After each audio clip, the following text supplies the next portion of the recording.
Good evening, everybody. I'm Ray Suarez, your host for this evening. I'd like to welcome you all to a special night, the Eisenhower Fellowship's 2024 Awards Dinner. It seems like just 5 minutes ago we were together in San Francisco for the World Forum that EF hosted to mark the 70th anniversary of its founding. That was only a couple of months ago in October. I had the privilege of emceeing that gathering too, and those of you who were there will remember it was a spectacular event. We had 410 participants from 56 countries, 16 discussion panels and public events, 66 speakers in all, and by the end of it, I found that I was kind of talked out. And that's saying quite a lot since I've made a living talking my whole life, and being talked out was an experience. The electricity the fellows generated in those 3 days was, as George puts it, incandescent, enough to light up a small country. Much has changed in the world since then, sadly, in many cases, from the wars raging in the Middle East and Ukraine to our own polarized domestic political scene. Things feel like they're getting worse, not better. But one thing reassuringly remains the same. We come together again to celebrate Eisenhower Fellows doing amazing things around the world. As you could see from the energy they already generated tonight over the cocktail hour, it's exhilarating just to be around them. Amid the uncertainty all around us, they give us hope for the future. We welcome tonight the chairman of the Eisenhower Fellowships, former U.S. Secretary of Defense, Dr. Robert Gates, and Mrs. Gates. Great to see you.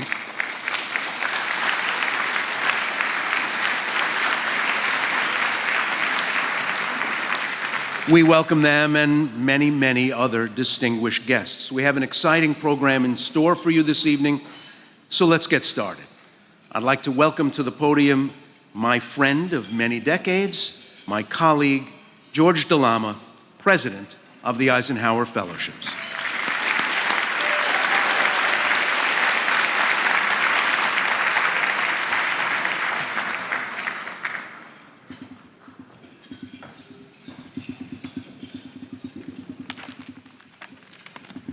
Thank you, Ray. We're grateful to my good friend, Ray Suarez, for hosting our program tonight.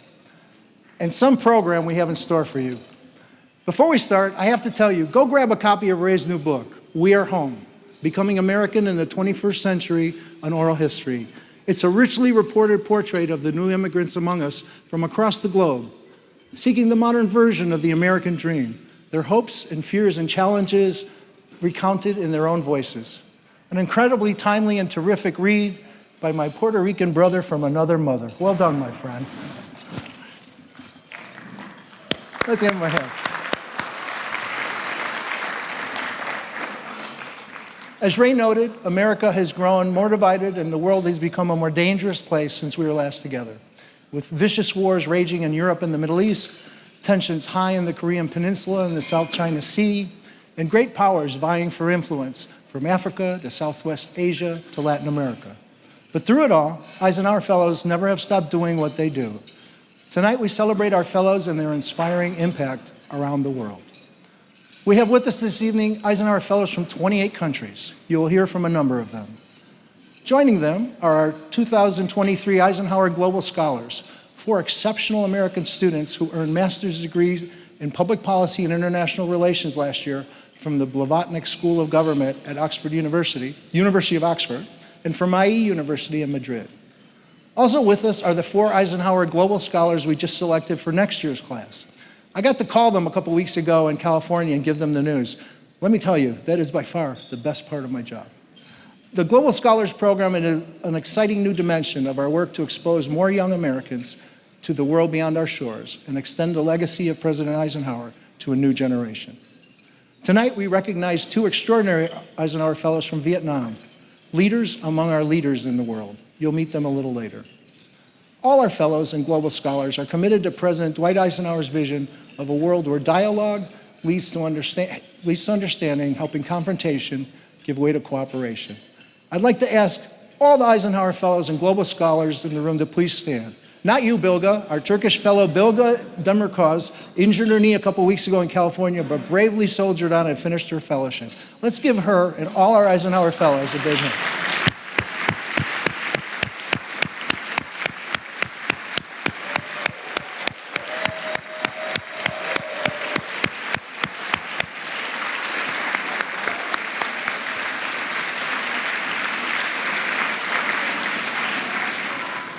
Joining our fellows is our distinguished board of trustees led by our chairman, former U.S. Secretary of Defense, Dr. Robert M. Gates, here with Mrs. Gates, our vice chair, former Governor Christine Todd Whitman, and the chair of our executive committee, Matt Manders, here with his wife, Amy. We're grateful to our trustees and all our friends for their magnificent support that makes our work possible. Let me take just a moment and give thanks to our sponsors this evening. Beginning with our premier sponsor, our friends at Tata. With us tonight is Suresh Muthuswamy, Chairman of Tata Consultancy Services North America, here with his team. Thank you, sir. Appreciate your help. Thank you. A big thanks to our event sponsors, Matt Manders, Mark Greer, Susan Sherman and the Independence Foundation, Jamie Dimon and JP Morgan Chase, Edgar and Ellie Cullman, Mohammed Al-Ardi and Investcorp, Victoria Sue and the J.T. Tai Foundation. From London, Mohammed Al-Mersi and the Al-Mersi Foundation, and from Hong Kong, our dear friend and former trustee, Ronnie Chan. Welcome home, Ronnie.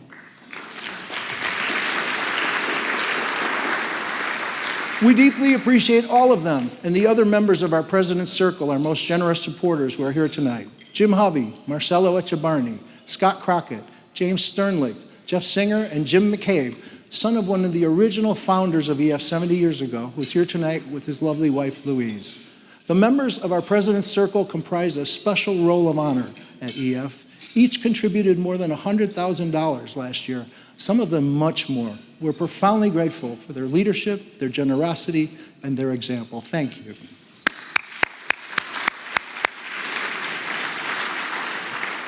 Tonight, we celebrate filmmaker Steven Spielberg for his extraordinary life's work in telling America's epic story and preserving historical memory through the magic of his films and his philanthropy to advance understanding across cultures. We're honored to have you with us, Steven, as we honor you.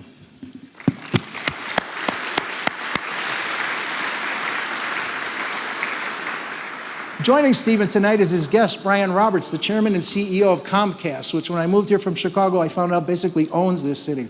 Welcome, Brian. Now you know, we're only a couple blocks away from you. Also with us tonight is an Eisenhower Fellow from China, who last year assumed the most interesting new position in Washington. Xie Feng, Ambassador of the People's Republic of China to the United States.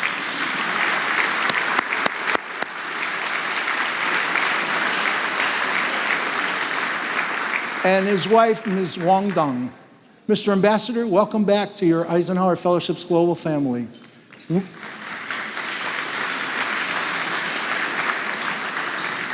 We join the entire world in hoping that you can help bring the formerly friendly relations between our two countries back onto a peaceful and constructive track.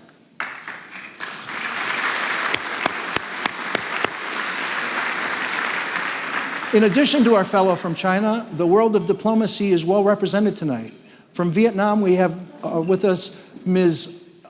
Nguyen Toi Hong, Deputy Chief of Mission of Vietnam's Embassy to the United States.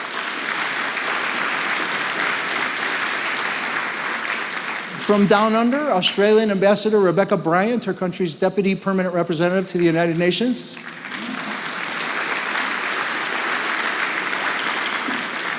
From the home team, we have former U.S. Ambassadors Francis Cook, Sue Cobb, and Chuck Cobb, our longtime trustee, whom we honored as Trustee Emeritus earlier today. We're delighted to be joined tonight by two members of the Eisenhower family, strong supporters of this organization they hold close to their heart. Unfortunately, our trustee and dear friend Susan Eisenhower, who is going to speak tonight, came down with something she was afraid might be contagious, so she's a late scratch from the program. She sends her heartfelt regrets. But with us are Susan's great niece, Camila Mendoza, and her brother, Nico.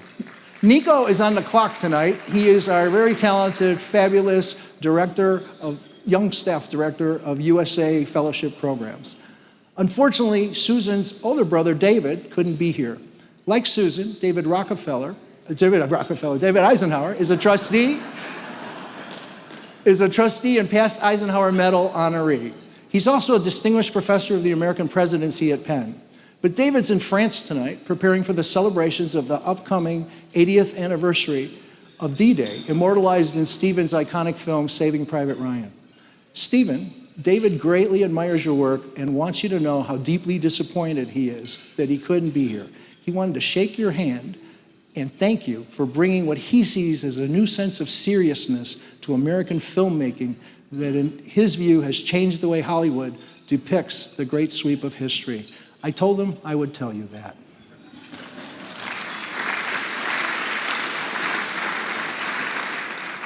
Finally, further enriching the Hollywood dimension of our evening, our gathering is graced by the presence of the cultural ambassador of Eisenhower Fellowships, my way better half, my beautiful wife, Carrie.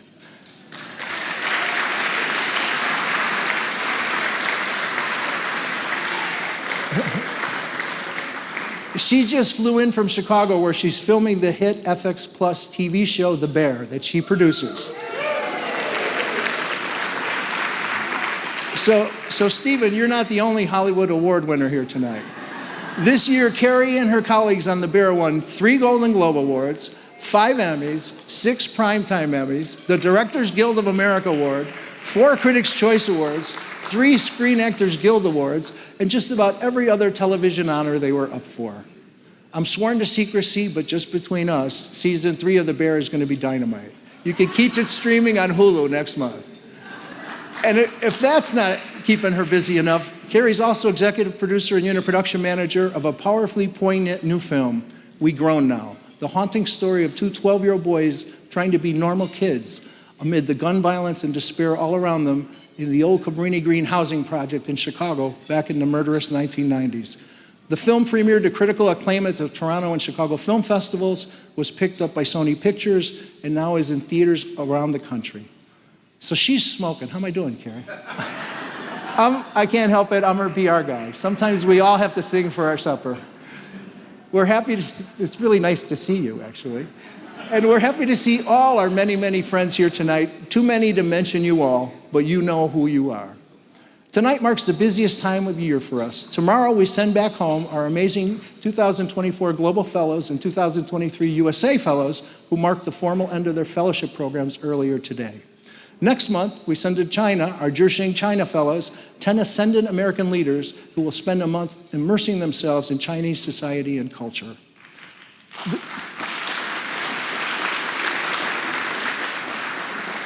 This fall, Eisenhower Fellowships will deepen our work in women's leadership, a core dimension of everything we do, with our 4th Women's Leadership Program, comprised of women leaders from all fields around the world working to advance civic participation and good governance in their societies. We had a record more than 1,100 candidates for 22 slots in this fall's program, which we'll host in conjunction with a new initiative, Igniting Young Women Leaders, leveraging the power of the more than 700 women fellows in our global network to connect, inspire, and empower young women and teenage girls around the world. This effort kicked off yesterday at City Hall with our dynamic discussion on women in politics, with Philadelphia Mayor Sherelle Parker, an Eisenhower Fellow, and our trustees, former Governor Christine Todd Whitman and former 9-term U.S. Congresswoman Jane Harman. Thank you, Christy and Jane. That was terrific. Let's give them another hand. Thank you.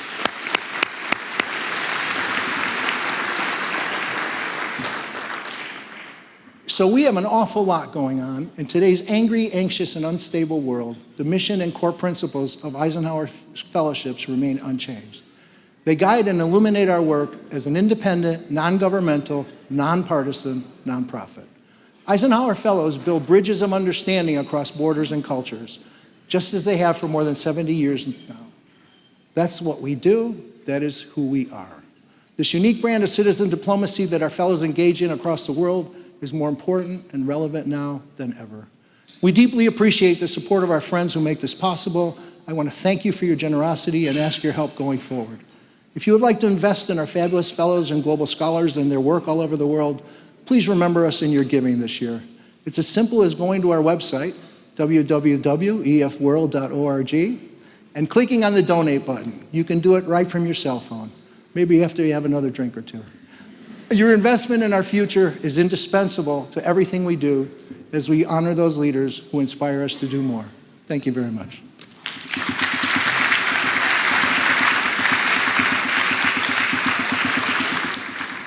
Thank you, George. Now we'd like to hear from one of our exceptional USA Fellows, a leader in the movement to recognize the rightful place of Native Americans in our country's social order and rectify injustices of the past while helping chart the course for a better future. Christina Snyder Ashtari is a lawyer who serves as California's most senior official in Native American matters. Now, if I asked you to name the state with the largest Native American population, you'd probably think, well, is it Oklahoma? Is it Arizona? It's California, home to the nation's largest population of Native Americans. Christina serves in California government and helps California serve as a laboratory for moving forward in this unfinished business of history. Christina is California's Tribal Affairs Secretary in Governor Newsom's office, a member of the Dry Creek Rancheria Band of Pomo Indians. She's the author of the state's executive orders formally apologizing to Native peoples for the state's role in their genocide and establishing a Truth and Healing Council to examine the destruction of Native lands.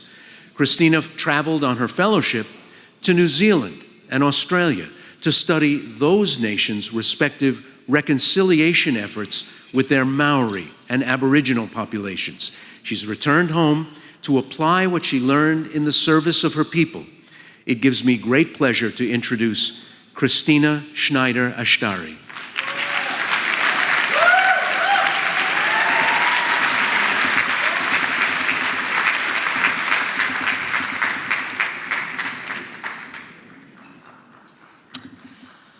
Hi, everyone. Duwe kot diwa, good evening, and thank you to George DeLama for inviting me to share a few thoughts with you on my fellowship and how it is a part of my life's journey from the ancestral homelands of the Lenape peoples. My name is Christina Snyder Ashtari, and I am Mihila Kauna, people of the Westwater, and Makamo, people of the Salmon Hole. And I'm a member of the Dry Creek Rancheria Band of Pomo Indians, a small Native American tribe located on the Russian River in Northern California. Prior to European contact, California was once home to the largest and most diverse population of indigenous people north of what is now Mexico. But a history of violence, dispossession, and greed has rendered us statistically extinct. In fact, the only reason I'm here today, as one of maybe 1,000 people left in my tribe, is because of the bold sacrifices of the matriarchs who came before me. I would not be here except for the fact that my great-great-great-grandmother hid in coastal caves from American militiamen seeking our destruction during the early days of California statehood. I would not be able to greet you in my language except for the fact that my great-grandmother made the contentious decision to work with a linguist to ensure that future generations could access our language or access the language our people have spoken since time immemorial. It's a tragedy that more Americans don't know the loss we experienced when they decided to manifest their destinies at our expense. And I've worked throughout my career to daylight these experiences as our shared history in an effort to address the systemic issues that continue to plague Indian country. After doing this kind of work for years at the highest levels of government, I was approaching that feeling that many of us get at various points in our charges to change the world. The feeling like you have nothing more to give, like you're at the absolute bottom of your well of hope, inspiration, and spirit. And then I was blessed with this fellowship. What I found on the other side of the world were people just like me, with the same hopes, fears, and dreams, all wondering if they were doing the right thing, and whether their efforts would create the kind of lasting change that we were hoping for our people. In my travels through Aotearoa and Australia, I met several Indigenous leaders who, similarly to me, were hungry for connection, for understanding, for others who have carried the same hopes and dreams of our ancestors to see our common cause and validate that we're not alone. that what we're doing is making a difference, and that the rising tide that we're calling forth is actually lifting each other's boats. Not only did this fellowship provide me with the ability to make these deep and lasting connections, it allowed me to truly open up to rich discourse with Indigenous leaders striving for the same things for their people. And most importantly, it allowed me to see the possible as attainable. All across Aotearoa and Australia, the dominant culture's awareness of Indigenous people and issues far surpassed anything I had seen back at home. And everyone I met took for granted that my work to elevate Native people in the United States was a no-brainer. Coming back to California, I felt incredibly renewed. I could see where to take the work and how to move forward. New opportunities that had never occurred to me now seemed obvious. And, in a major stroke of luck, the work I had been leading in California, a truth and healing process for California Native Americans with an accompanying documentary, received generous support from the Heartland Foundation right when I got back. So I'd like to thank Steven Spielberg for his foundation's investment.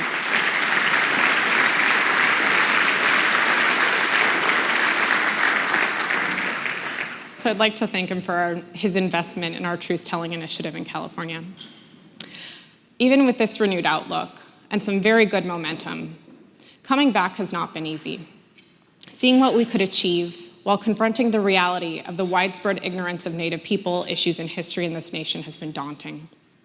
But with this fellowship network, and with the deep and meaningful relationships I've had the privilege to cultivate in my fellowship travels, I no longer feel like I'm alone in this work, and that in itself gives me enormous hope. I now feel that I can truly rely on others with shared values to help me achieve a vision of visibility, equity, and excellence for Native people in the United States. And when times get hard, which they inevitably will when you're trying to change the world, I'll lean on the wisdom of the Honorable Linda Burney, who serves as minister for us, or for Indigenous Australians, and said this when I asked her how she's been able to continue to show up in her work as an Indigenous woman in a country resistant to change. She said, "I just don't take shit from people."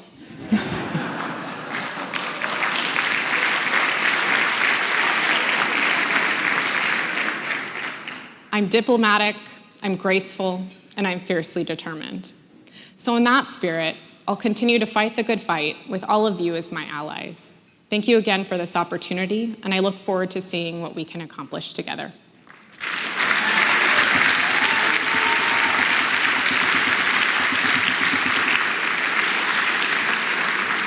Thank you, Christina. Now we're going to hear from one of our 2024 Global Fellows, who is just completing his fellowship today. Oscar Fernandez Estrada is the Eisenhower Fellowship's version of a unicorn. We've never actually seen one of his kind before. In the organization's more than 70-year history, Oscar is the first Eisenhower Fellow from Cuba.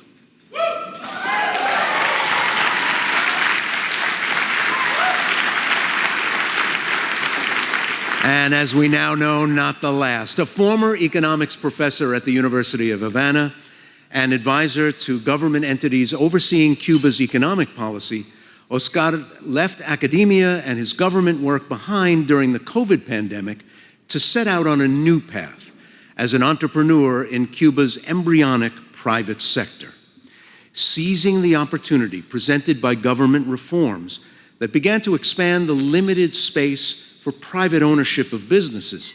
Oscar and his brother launched a new firm in a new field for Cuba, Deshidratados Havana, Dehydrated Havana, a company that produces dried fruits and health snacks for the island's stores and restaurants using fruits that fall from the trees across the tropical island that would have otherwise rotted on the ground.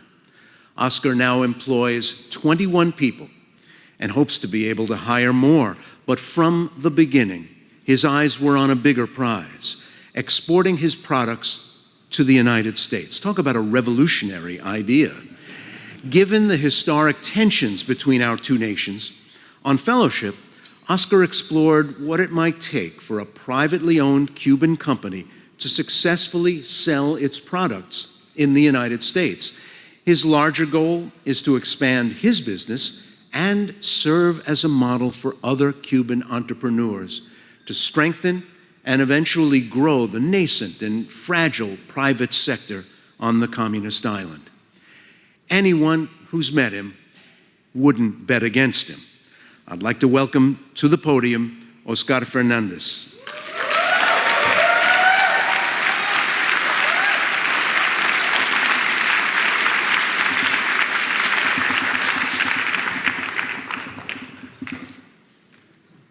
Well, let's see how to deal with the technology here. Good evening, all. I am Cuban.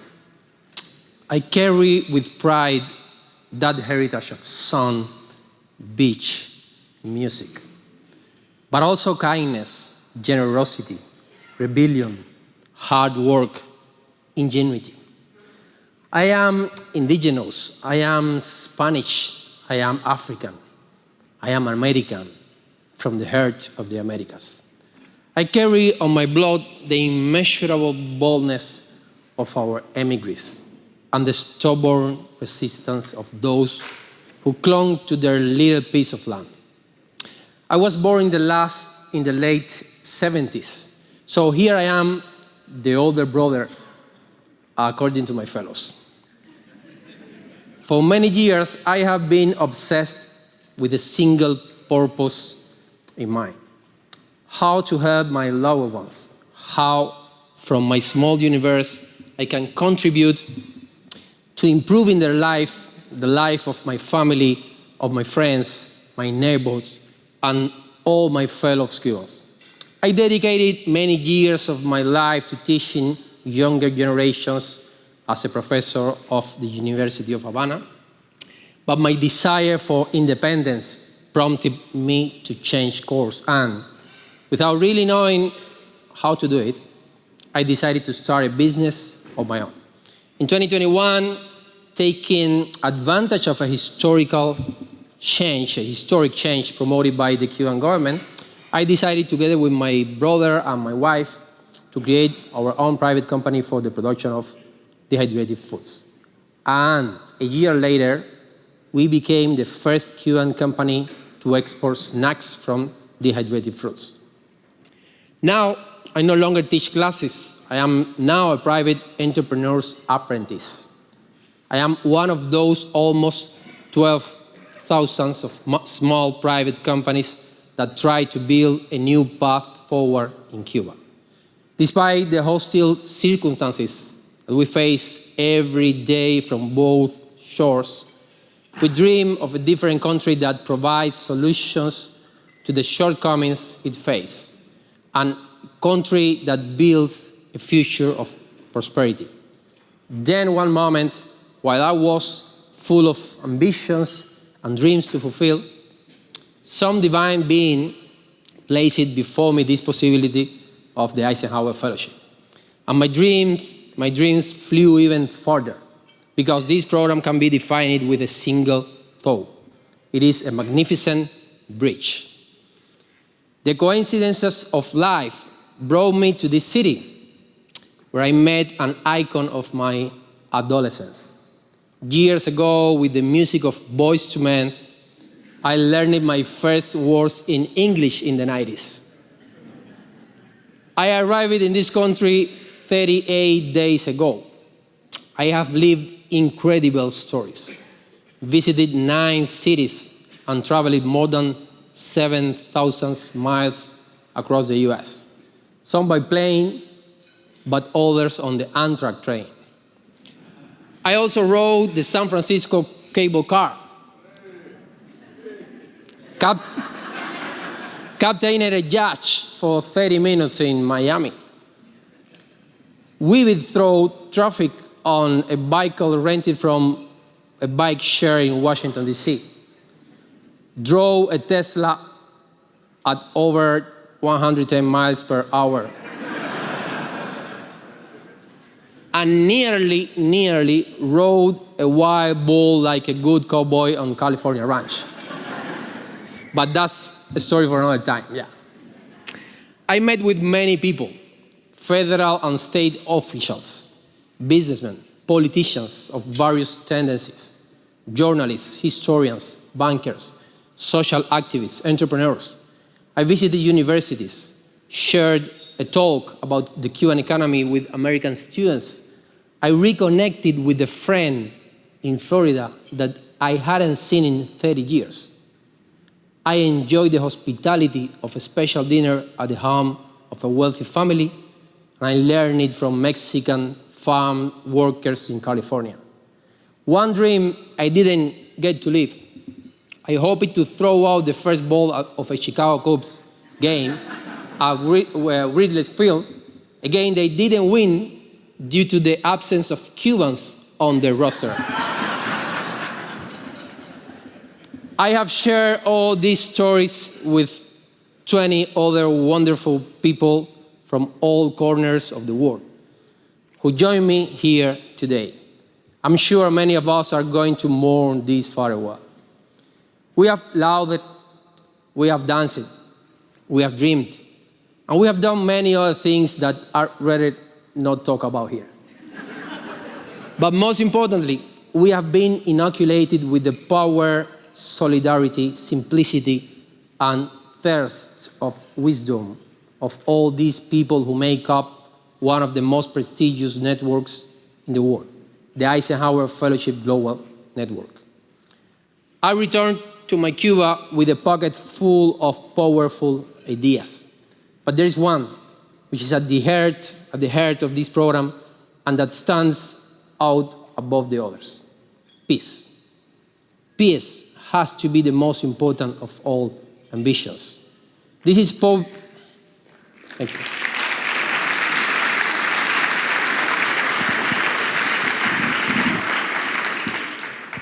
This is possible, the main legacy that I take away from the thinking of President Dwight D. Eisenhower. Peace and freedom are inseparable. Without peace, it's not possible to fully enjoy your freedom, since the presence of conflict and violence limits our capacity for expression, mobility, and personal development.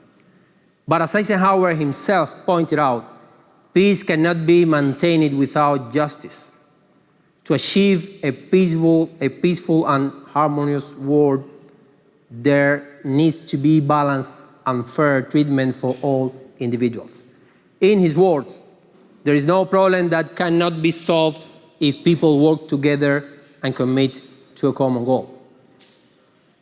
Our famous Cuban poet, writer, and national hero, José Martí, said, "The passion for justice is what makes us human.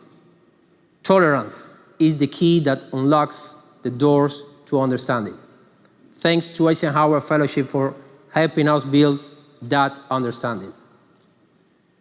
With this, I want to finish expressing my enormous gratitude to the founders of this program, its directors, its magnificent staff, its donors, its trustees, and its entire network of people committed to its values. Thank you for the unsurpassed experience that you gave us and for the seed you have sown for the future. And to my fellows, it's been exceptional to share these outstanding weeks. So no matter what, always remember, you belong to me, I belong to you, till the end of the road.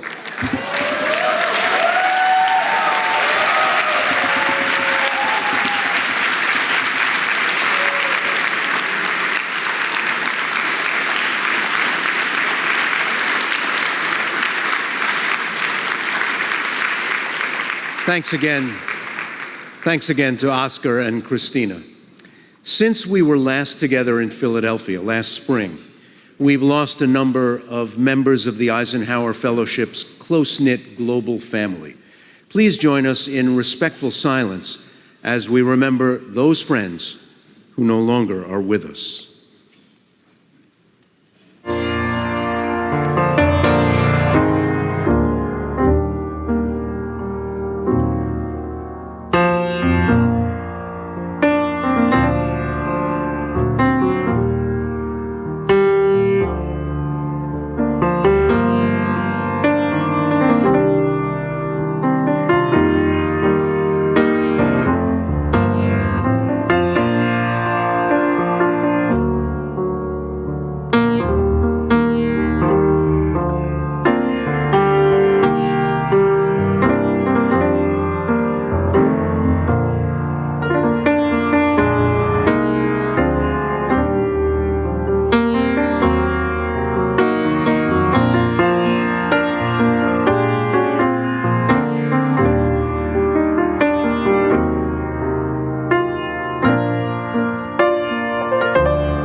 I invite you to enjoy your dinner.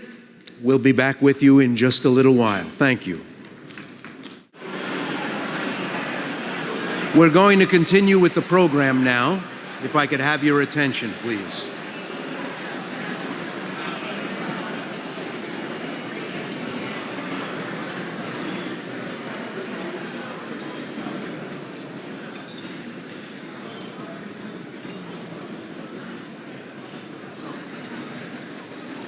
If I could have your attention, please.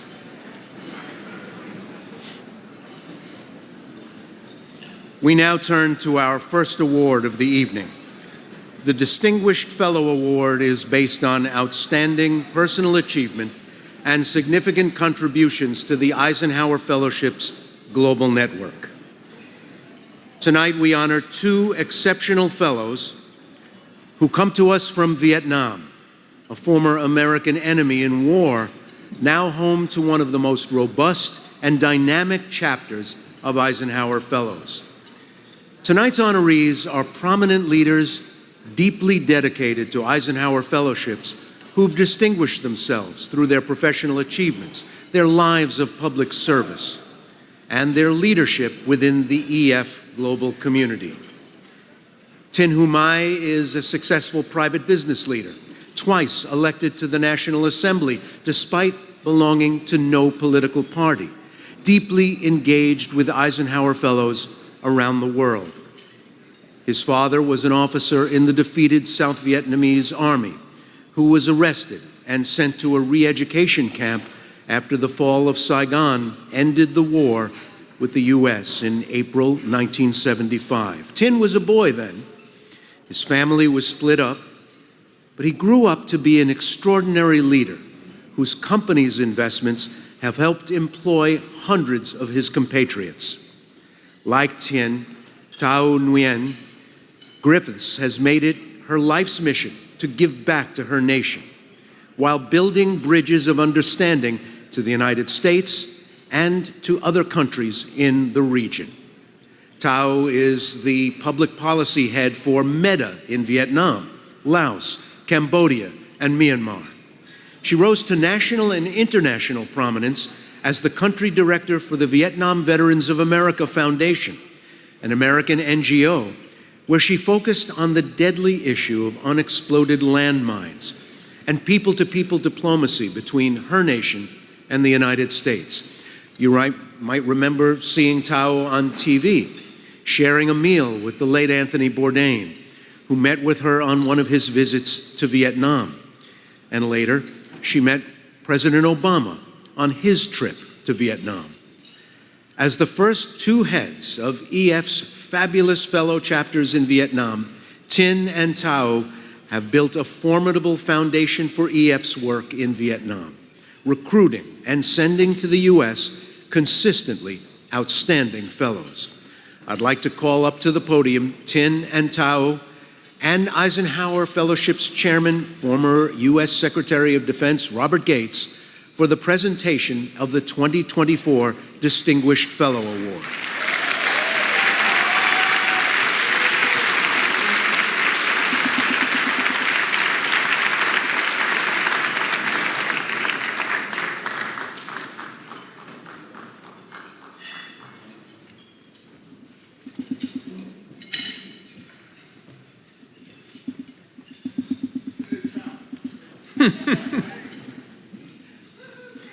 So it gives me great pleasure to honor two exceptional Eisenhower Fellows tonight.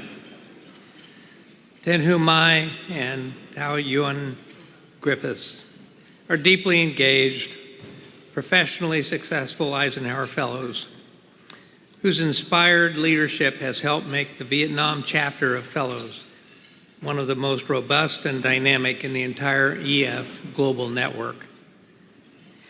As the first chapter head of the new EF group in Hanoi, after their fellowship travels to the U.S. in 2013, Tin set high standards for extensive engagement within the Eisenhower Fellowships network and for ensuring that Vietnamese fellows were of the highest quality. Twice elected a member of Vietnam's National Assembly, Despite not belonging to any political party, Tin has earned widespread admiration for his success as a national legislator and private businessman. Passionate about ensuring that public policy strengthen the private sector, Tin currently serves as deputy head of the Private Sector Development Committee under the Prime Minister of Vietnam. As chairman and chief executive officer of UNI Investment Corporation, Tin heads one of Vietnam's leading investment companies, employing hundreds of people with investments in logistics, construction and property development, organic farming, furniture manufacturing, financial services, retail, hospitality, and technology. Thao succeeded Tin as head of Vietnam's EF country chapter in 2020 and built further upon the strong foundation he left behind. She joined Meta in 2021 as a public policy head for Vietnam. Her portfolio now includes Laos, Cambodia, and Myanmar. Prior to joining Meta, Thao worked at the Vietnam Chamber of Commerce and Industry and served for 9 years as country director for the Vietnam Veterans of America Foundation. She worked in both their Hanoi and Washington offices, focusing on the deadly issue of unexploded landmines devastating the countryside, as well as development issues and people-to-people diplomacy between the U.S. and Vietnam. Reflecting the many sensitive, high-level contacts Thao has maintained for years on Capitol Hill, last year the Office of the President Pro Tem of the Senate sent a statement of congratulations to the Ministry of Foreign Affairs of Vietnam and to the United States Department of State.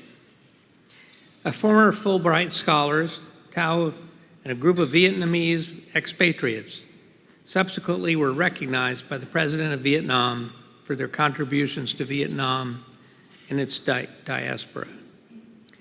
As members of the Eisenhower Fellowship's Global Network Council, Tin and Thao have traveled regularly to attend EF gatherings in Bangkok, Miami, New York, Philadelphia, and San Francisco.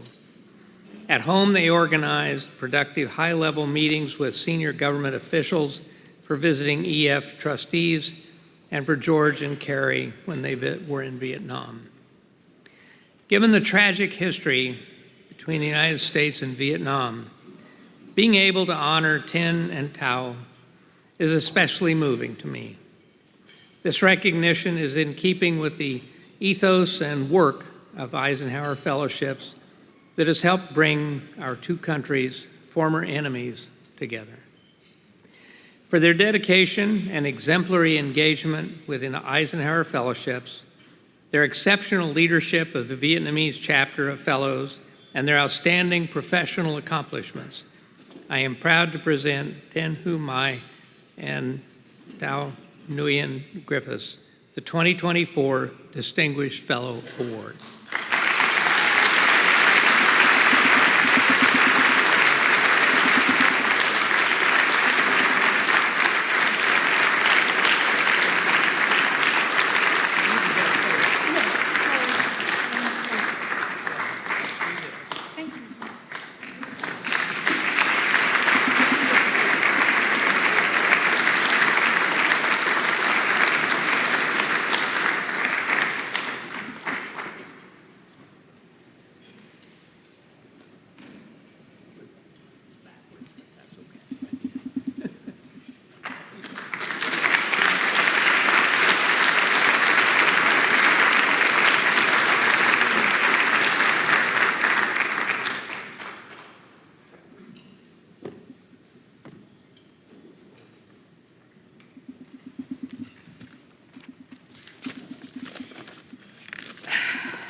Ladies and gentlemen, it is my great honor to share this special award with my friend and fellow Mai Hieu Tin, with Eisenhower Fellows from Vietnam chapter and across the globe. and with our Eisenhower Medal recipient tonight, the world-famous film director Steven Spielberg, who I have the pleasure to sit one step away from you. We're here at the National Constitution Center, the birthplace of the American Declaration of Independence.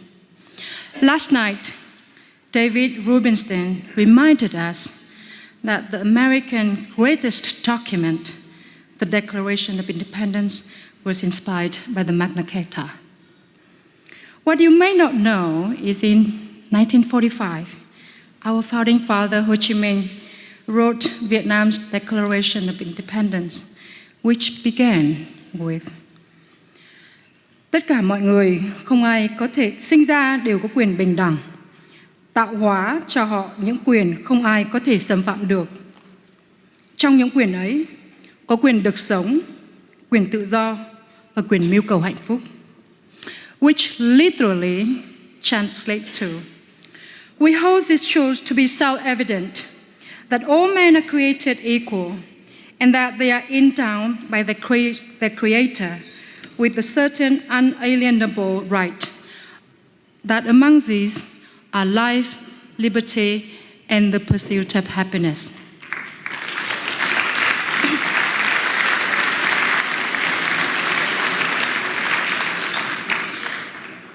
The United States of America and Vietnam was friends then, but we lost our ways.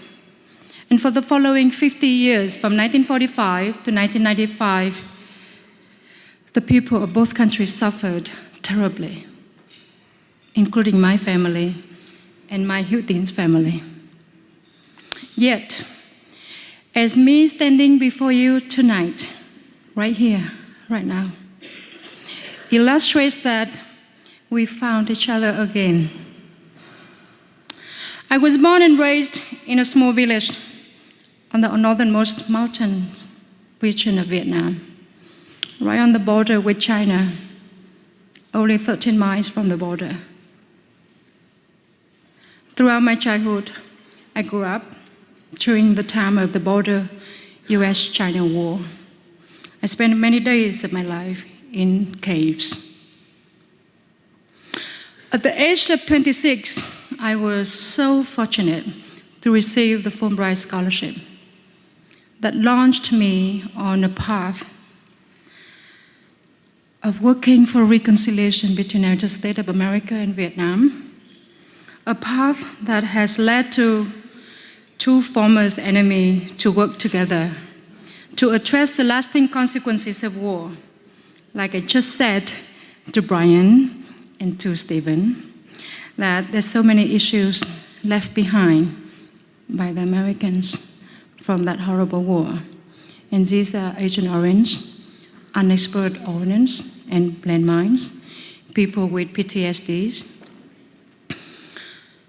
and a lot of hundreds of thousands of people missing in action from that war. And yet, now the United States of America and Vietnam have become strategic and comprehensive partners with the visit by President Biden to Vietnam in September last year. In 2013, 11 years ago, at the time that the Eisenhower Fellowship Program celebrated its 60th anniversary, Vietnam was invited to become a member of this global family. And I became the youngest member of the first 5 Vietnamese to become Eisenhower Fellows. Tonight, I'd like to welcome Oscar Fernandez as the first Cuban Fellow into our global family.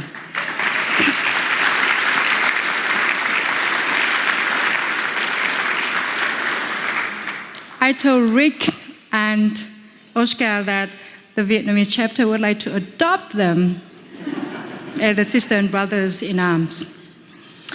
I would not be here tonight without the support that I received for over 2 decades from people like Vermont Senator Patrick Leahy and his foreign policy advisor Tim Weiser, who's in the audience here tonight. Table number 4. and decorated Vietnam veterans Bobby Mueller, John Tosano, and Bob Mulholland. They are also in table 4. Along with the unconditional love of my families, plural, my parents, Zoe and Khai, in Vietnam. My parents-in-law, Claudia and Wallace, in Bendigo, Australia. My husband, who is now in Singapore, waiting for me to come home. Our children, Liam in Melbourne and Amy in Madrid, going to IE Business School. And as important, my Vietnamese Eisenhower Fellow, which includes Ms. Nguyen Thị Khanh, who is also a recipient of the prestigious Goldman Environmental Prize. Today, millions of people in Ukraine, Gaza, Israel, Sudan, and Myanmar are experiencing the horrors of war. As a child growing up in a small village in the aftermath of multiple wars in Vietnam, and as someone who has devoted much of my adult life to helping my country, Vietnam, recover from the destruction of the US-Vietnam War. My heart goes out to those who are trying to survive the chaos and the terrors of war. The Eisenhower Fellowship has united me with other Eisenhower from around the world. For me, it's a way to build friendship that can be a model for global collaboration that is extremely necessary to prevent future wars and to solve the many other challenges that we face today. Thank you all for giving me this opportunity to speak on this podium and for recognizing me in this way.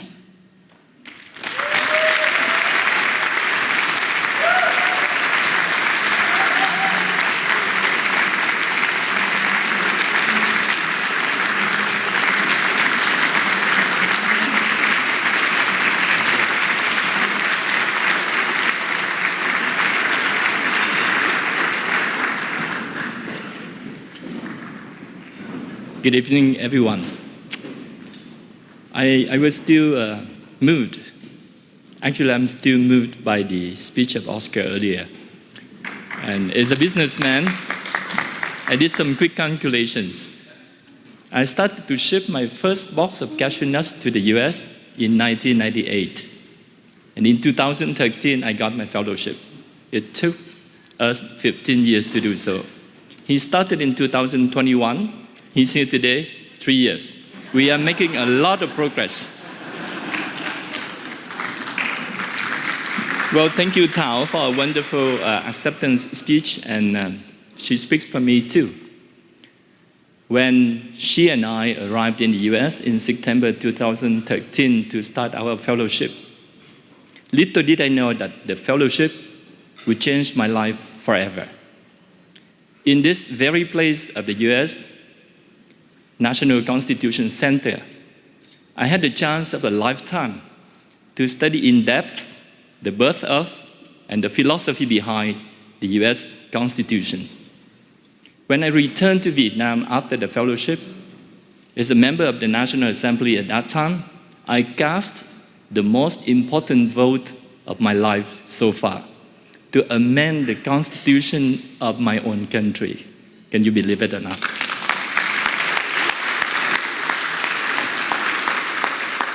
And one of the key points of that amended Constitution is to create more space for the private sector in our economy.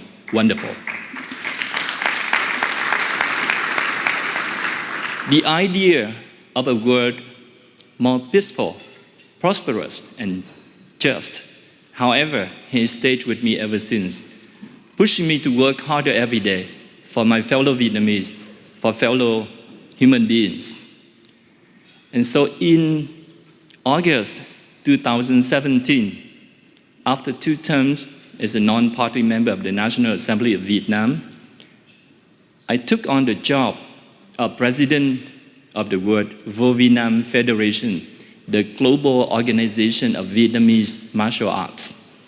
A disciple of that School of Martial Arts myself from a very young age. I understand how the practice of that School of Martial Arts can influence a person's life in a very, very positive way. And so, in the same spirit of a world more peaceful, prosperous, and just, I use the resources of my family foundation to grow the Federation. Today, it's the biggest international body originated from Vietnam, with more than 2 million practitioners in more than 70 countries.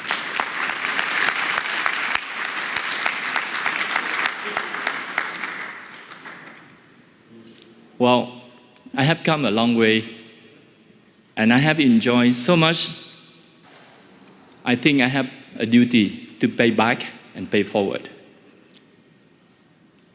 The Eisenhower Fellowship that we share together in this space gives me always special feelings whenever I meet any of you, whether in Vietnam, here, or anywhere else in the world. And I can only say that every day that I live, I keep myself that reminder that as a part of this wonderful organization, it's my job and my duty to make sure that for the rest of my life, for every day that I can survive and work, I will make sure that I will make Eisenhower Fellowships. I will make sure that all my fellow brothers and sisters in this wonderful organization we call home proud. Thank you very much.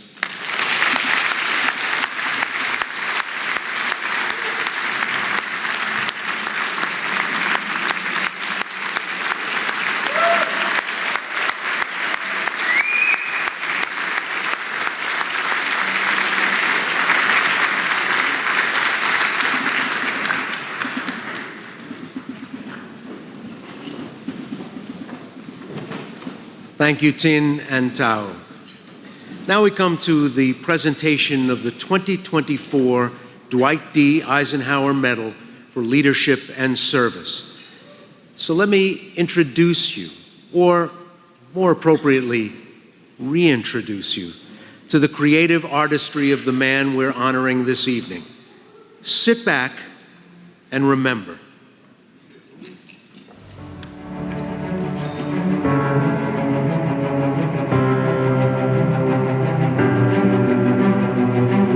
Choose to be born, or we fit it to the times we're born into.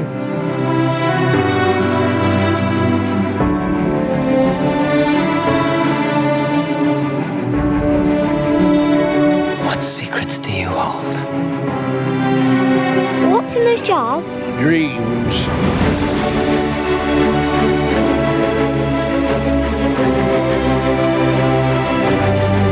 Life will not be contained. Life finds a way.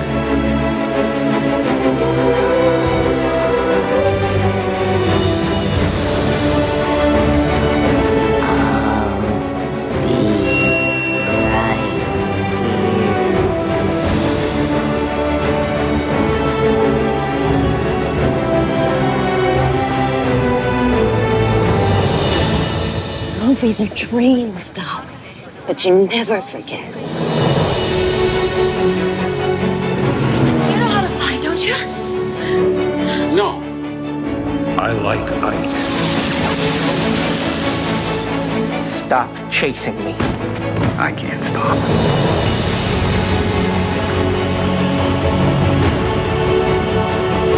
Don't do this. Don't run. Everybody runs.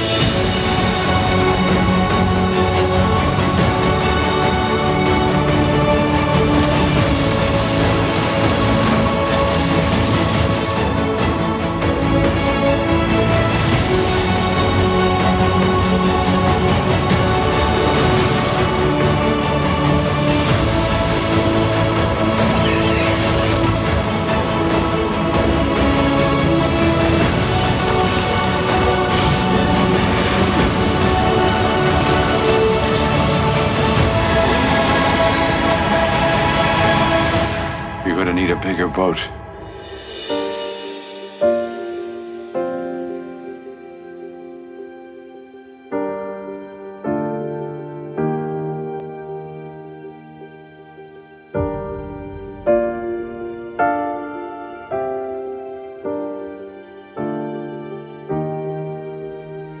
Shall we stop this bleeding?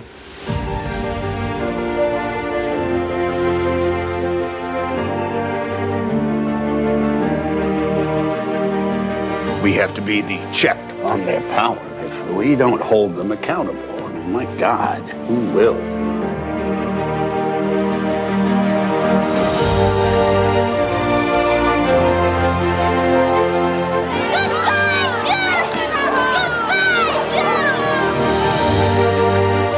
What's a person worth? No. What's one worth to you? We're supposed to be righteous. I lose that. That's everything. It's my soul.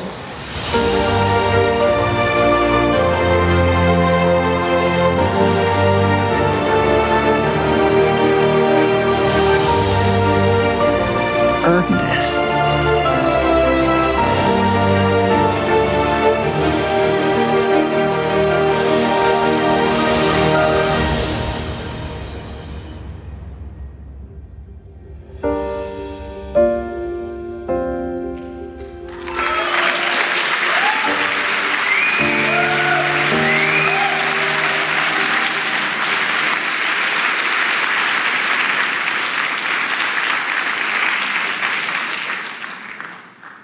Somebody actually agreed to follow that.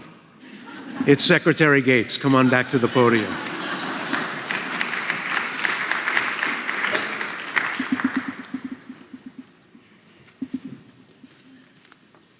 This is actually a pretty humbling experience for me. I've worked for 8 presidents. I've led CIA, the Department of Defense, but I don't think I've ever been as humbled as I am tonight. Because this is a man I admire immensely. And I will tell you, this is a man American veterans admire immensely.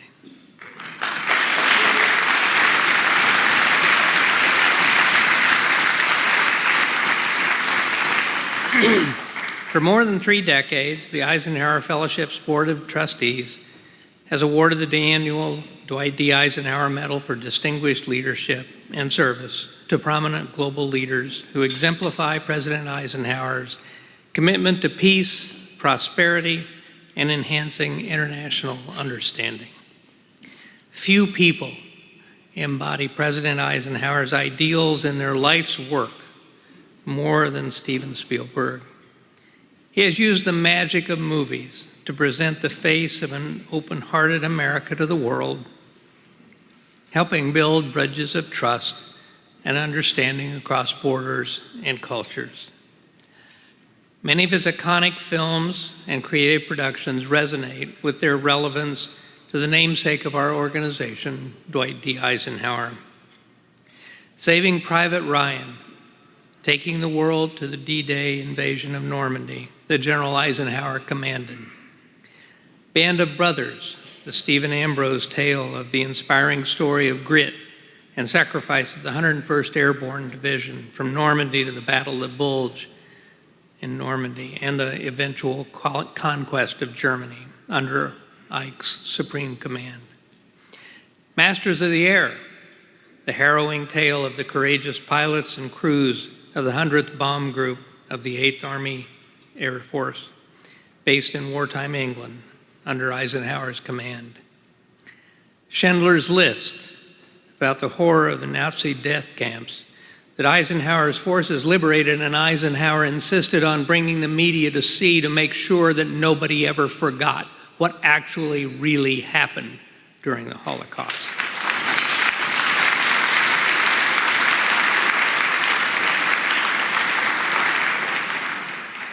Bridge of Spies, telling the little-known tale of the aftermath of the shoot-down of U.S. U-2 pilot Gary Powers under Eisenhower's watch in the Eisenhower. And I would have to just say, Stephen, I have a little familiarity with the Gleinicke Bridge in Berlin.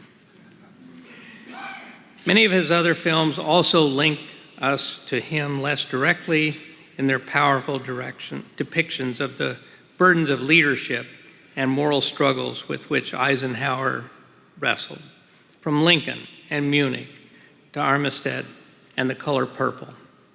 The latter two revolved around the unspeakable sin of slavery, whose terrible legacy Eisenhower confronted as president by sending the 101st Airborne Division of the U.S. Army to Little Rock to enforce the constitutional rights of African American students to attend an illegally segregated all-white high school. The son of a World War II U.S. Army veteran, Air Force veteran, and the recipient of numerous awards, countless awards, I should say, over his 6-decade career, Stephen has devoted much of his time and resources to philanthropic purposes. After directing Schindler's List, he used all his profits from the film to found what is known today as the USC Shoah Foundation, the Institute for Visual History and Education, a nonprofit organization dedicated to preserving Jewish memory that has recorded more than 55,000 stories of survivors and witnesses of the Holocaust and other genocides. In 2021, Stephen and his wife, Kate Capshaw, launched the Hearthland Foundation, a philanthropic fund to build a more just, equitable, and connected America. Hearthland is founded on the belief that creating a better shared future for our country calls for relationships that cross divides and the moral imagination of what's possible. The foundation focuses on building a shared democracy, telling an honest and generative narrative about the United States, and fostering a future of accompaniment. In his life work, Stephen has honored the enduring vision of President Eisenhower and reflected the spirit and ethos of this organization that bears the president's name. So for his extraordinary artistic achievements in presenting America's epic story to the world, and his powerful work to preserve for future generations the history of the 20th century, bringing people together over film to advance international understanding, I am proud to present the 2024 Dwight D. Eisenhower Medal for Leadership and Service to Steven Spielberg. I'd like to invite Steven to the stage.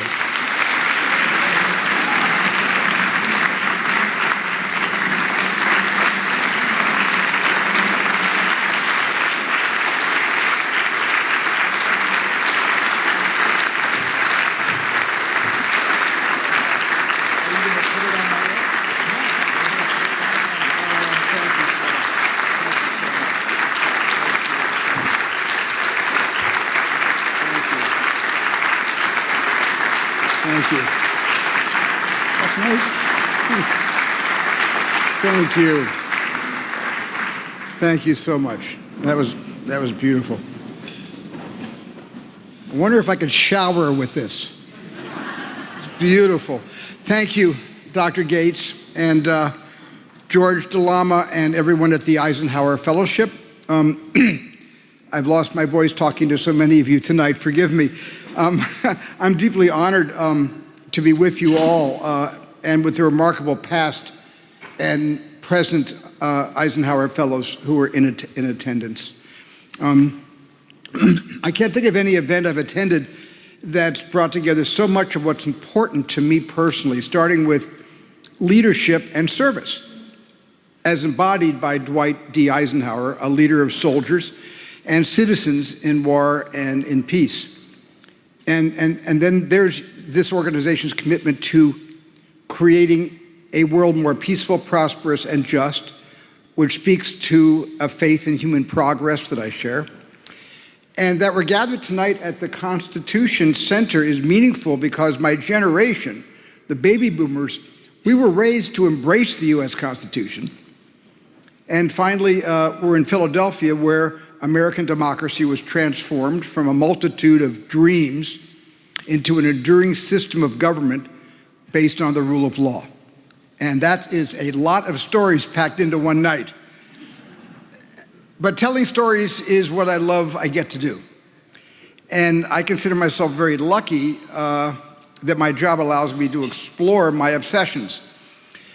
When people come over to me and they either recognize me or they hear about me, they only want to talk about the sharks, the aliens, the dinosaurs, the archaeologists, but I've always been drawn to the drama of history, especially American history.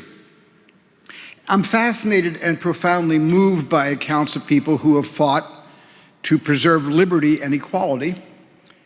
These stories of these heroes have given me hope in my work, and if I'm doing my work well enough, there's a way that I can share that hope with the audience, which is ultimately my goal. My dad, Arnold Spielberg, occupies a very special place in my personal Hall of Heroes. He was a communications chief, master sergeant, in a B-25 squadron in Burma during World War II.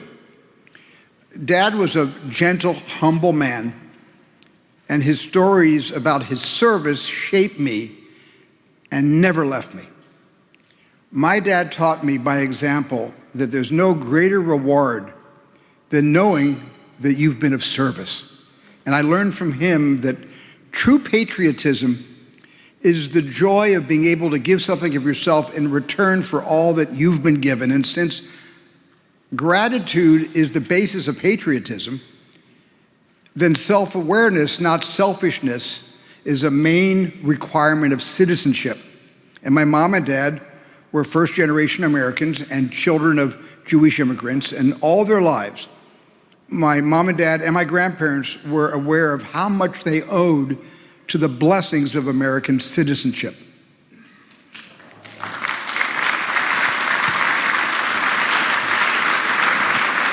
They passed that awareness on to my sisters and me by always telling us the opposite of what most parents tell their kids. They said, be curious and not scared of strangers. Now that was in the 1950s. I did not impart that wisdom on my children, but they did with us, and it stuck. From the moment I started making movies as a kid, I knew somehow that what I was trying to do related to my family's legacy. And even when my dad expressed dismay at a future movie director's dismal employment prospects, I knew that eventually he recognized that my focus on film was my version of being his son. And don't get me wrong, when I got my hands on my first 8mm movie camera, I was not filled with noble intentions or sentiments. I wasn't trying to change the world.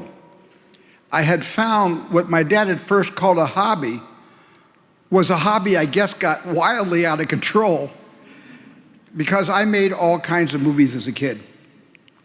But it was war movies that became means of understanding what my dad had taught me about courage and devotion and patriotism. In my career, I have used every war, including the Civil War, both World Wars, and the Cold War, as backdrops for several films, which Dr. Gates has already mentioned. I can hear my dad's voice, and I can hear his gentle commandment to me to always remember the past. If we don't know where we've been, how can we possibly know where we're going? Well, film is a means of remembering. It's not, thank God, our only means. There's history and there's journalism and there's public discourse. But when people in my business make movies that assist the world in remembering, that join in the fight against forgetting, I hope that we're entitled to feel that we have been of service. I also mention these films to illustrate that I hope that through the stories we have told in movies and television, we have done our part to keep history from fading from memory, whether it's drawing attention to the horrors of the Holocaust or the rise of authoritarianism and anti-Semitism in this century and abroad, in this country and abroad. Popular culture has the power to keep the past alive so future generations understand why we can still admire a leader like Eisenhower and why there are some parts of history that we must never repeat. It was General Eisenhower who insisted as Dr. Gates mentioned, that photographers record the reality of the death camps. Of Buchenwald, he said, "The things I saw beggar description," and he wanted the world to forever know the evil that men had done. It was General Eisenhower who prepared a statement accepting full and complete responsibility in the event Operation Overlord, that what Winston Churchill had called the largest and most complicated operation in history, were to fail. It was General Eisenhower who forever took pains to remind the world that his own fame had been purchased by the blood of others. He was a hero with a profound sense of humility. He was a military man who did all he could to bring peace to the world. He was an American president who truly sought to put the common good ahead of personal and partisan interests. He was, in other words, the embodiment of his alma mater, West Point, and its motto, duty, honor, country. And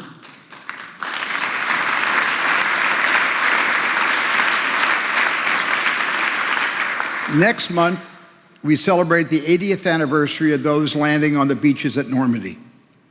We will remember the remarkable genius who planned and supervised one of the most consequential campaigns in history so that democracy could prevail.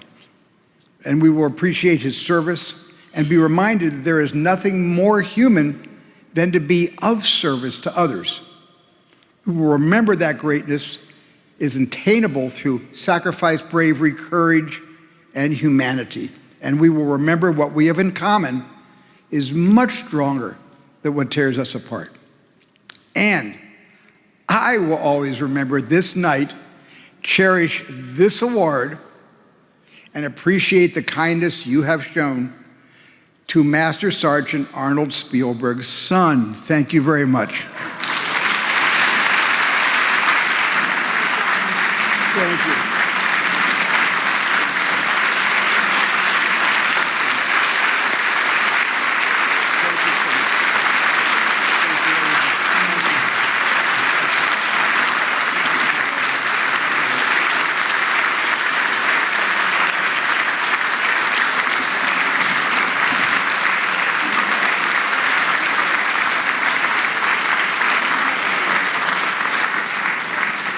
Thank you, Steven Spielberg, for those eloquent, heartfelt, and personal remarks. The time has come to hear directly from a distinguished American leader, a man who served, as he mentioned, 8 presidents of both parties. From the day he arrived at EF, Secretary Gates has been a strong supporter of its fellowship programs and a generous sponsor of the Global Scholars Program.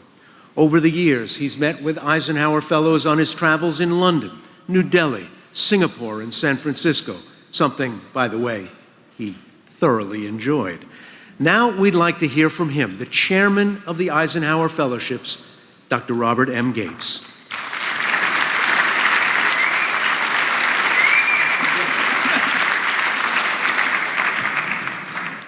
Well, Stephen's a pretty hard act to follow. And I'm following the basic principle that there is no such thing as a bad short speech. So thank you all for being here tonight. What a remarkable 2 days we have had with wide-ranging open conversations about a world beset by war and tension. A review of EF's multiple programs aimed at keeping channels of communication open and friendships across borders alive. A renewed commitment to President Eisenhower's vision of the importance of non-governmental people-to-people relationships, all culminating in tonight's dinner and presentation of the Eisenhower Medal to Steven Spielberg. As always, I've been impressed and, in fact, amazed, both at our 70th anniversary celebration in San Francisco last fall and today, by our fellowship's global scholars, their experiences, their insights, and their determination to make this world a better place. You and your predecessors over the last 70 years are the essence of the Eisenhower Fellowships, and an example to governments everywhere that open hands across borders are better than closed fists. I want to thank all of our supporters. EF depends on private donations for every element of our work. Your commitment your contributions are more important than ever in these turbulent times. I also want to thank, on behalf of all of us here tonight, the remarkable young staff of the Eisenhower Fellowship staff.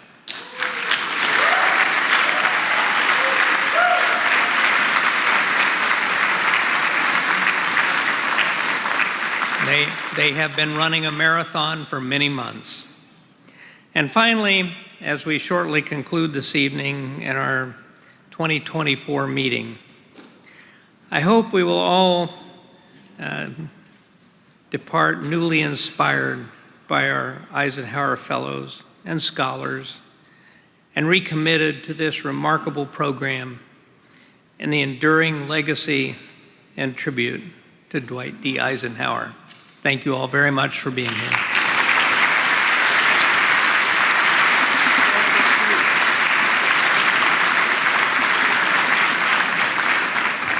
Thank you, Mr. Secretary. You'll never know exactly how much you're appreciated by the fellows and the fellowship. Now, as we near the end of this remarkable evening, we want to share with you a bright, shining Eisenhower Fellowships moment with one of our global fellows ending their program here this evening, a fearless physician from West Africa. When COVID hit Liberia in March 2020, Richard Gelado and 6 of his colleagues at the Ministry of Health volunteered to serve on the front lines to fight this mysterious new virus ravaging the country. Richard stayed there for 2 years, treating the sick, comforting the dying, tending to their devastated families, ultimately leading his nation to finally defeat the virus. Richard is the Walter L. Gwenegale Eisenhower Fellow this year, an annual fellowship for outstanding healthcare workers from West Africa, endowed by the Hess Foundation in honor of its namesake, Dr. Gwenegale. The first Eisenhower Fellow from Liberia, who went on to become his nation's Minister of Health and mentor other Eisenhower Fellows who came behind him. Richard is the latest in that proud line. Besides his innate ability to treat patients, he also has another amazing talent. He will generously share that side of himself with you this evening.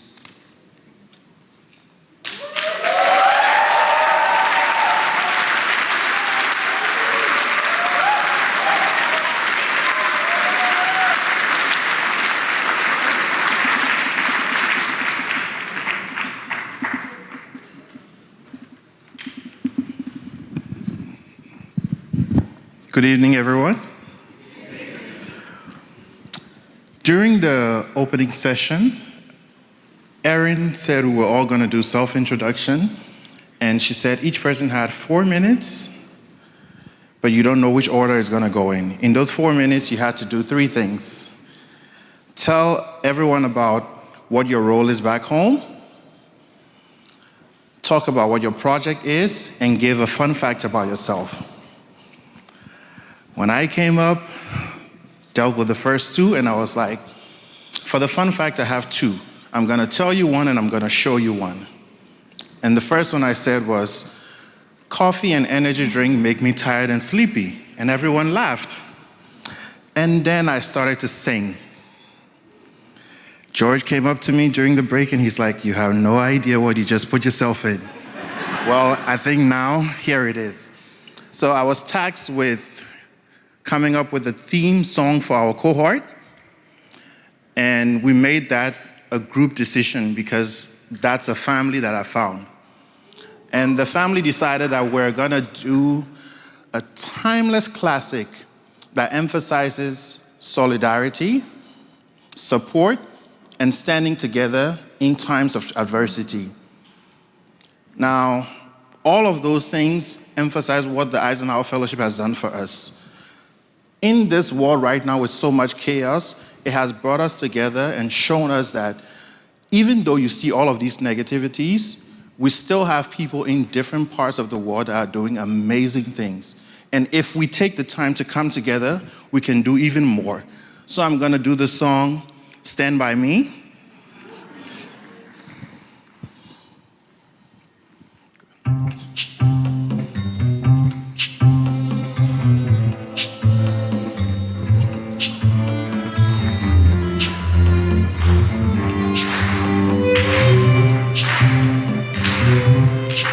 When the night has come and the land is dark and the moon is the only light we see, no, I won't be afraid. Oh, I won't be afraid, just as long as you stand by me. So darling, darling, stand by me. Oh, stand by me. Oh, stand now. Stand by me. Stand by me.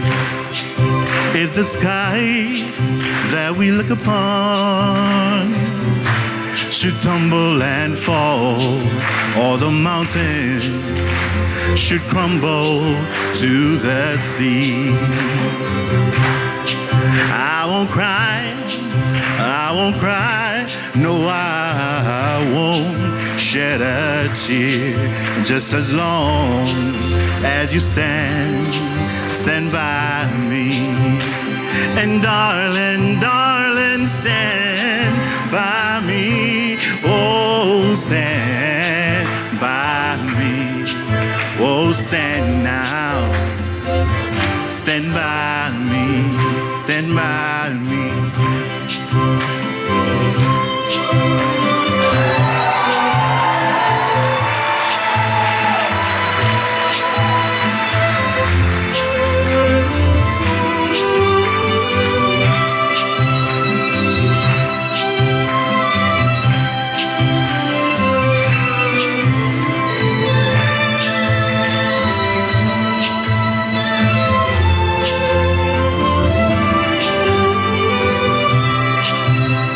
And darling, darling, stand by me. Oh, stand by me. Oh, stand now. Stand by me. Stand by. Whenever you're in trouble, won't you stand by me?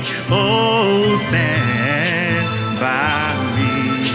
Oh, stand now. Stand by me. Stand by me. Thank you, everyone. Thank you, everyone.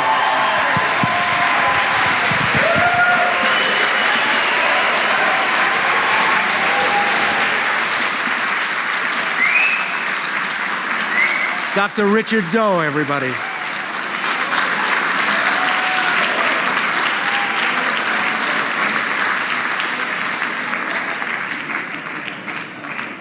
That's a man of many talents.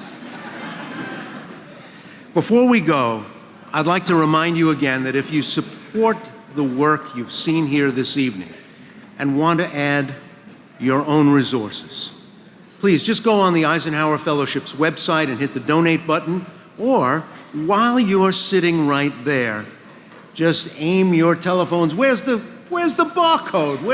Come on, help me out here. Where's the QR code? Well, you can do it right from your cell phones. Add a couple of zeros.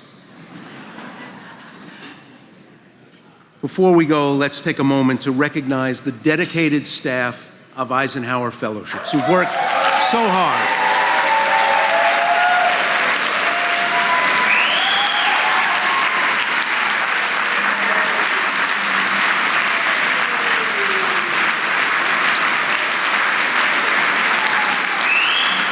You're going to have to applaud them again in a second, so hang on. This staff that worked so hard to ensure these fellows had a first-class experience and to prepare this evening. Please stand as I call your name. Sam Green, Alessandra Restifo. You know the drill. Hold your applause till the end so I can name the names. Alessandra Restifo. What do you think, just because your fellowship's over, you don't have to follow instructions anymore? What is this? Catherine Leventhal. Carrie Itterhouse, Kaylin Monax, Saya Fadalon, Esther Appia, Nico Mendoza, Lee West, Tom Ferguson, Colette Seidel, Mary Young, Julia McManus, Zach Santo, Gwyn Garrison, Diane Melly, Carla Ricci, Stephanie Gropp, and Erin Hillman. Now clap.